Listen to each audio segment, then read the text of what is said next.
Hi Garden Road Eagles, it's Mrs. Valise. For those of you who I know, I just wanted to say hi. I am going to do a little book reading for you today. For those of you I don't know, you will see me when you return to campus very soon.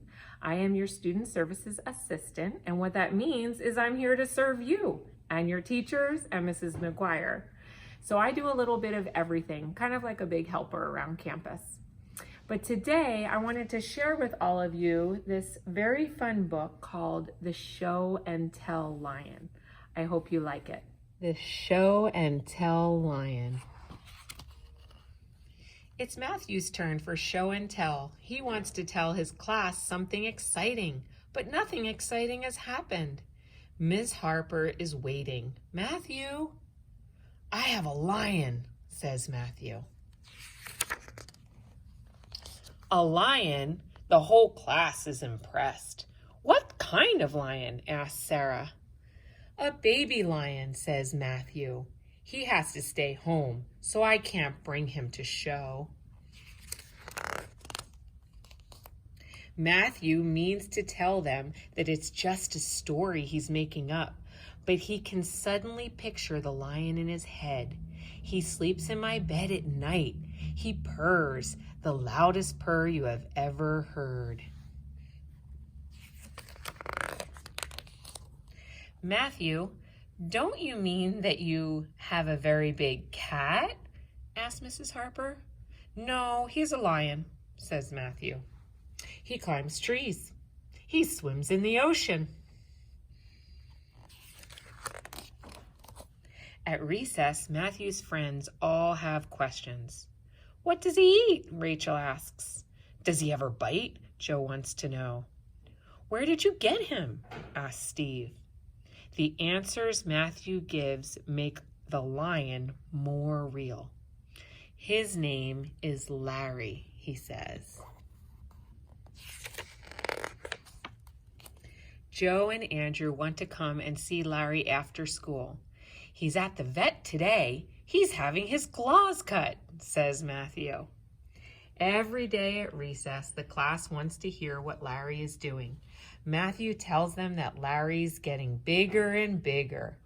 He's almost too big to sleep on my bed now, he says. Katie says she wants to come and visit Larry. He's in the mountains this week, says Matthew. He has to exercise. He's getting so big that he might have to go and live at the zoo. Joe says, I think we should have a field trip to Matthew's house to see Larry before he goes to the zoo. Matthew doesn't know how to tell his class that he made up the lion. Everyone believes him. What is he going to do?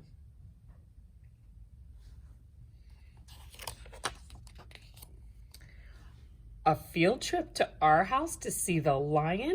Says his mother. What lion? The one in my head, says Matthew. His name is Larry. He tells his mother how the lion started as a little story for show and tell, and then grew and grew, and now all of his friends think Larry is a real lion.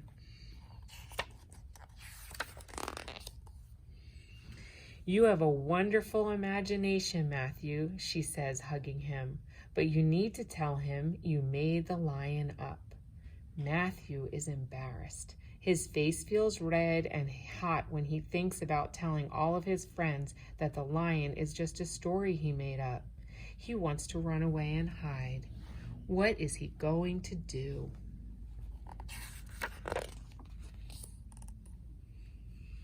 Then Matthew has an idea. That afternoon, he writes up the story of Larry. He writes down all the things that he told the class. Then he draws pictures of how he imagined the lion. Larry swimming in the ocean, Larry climbing trees, Larry exercising in the mountains.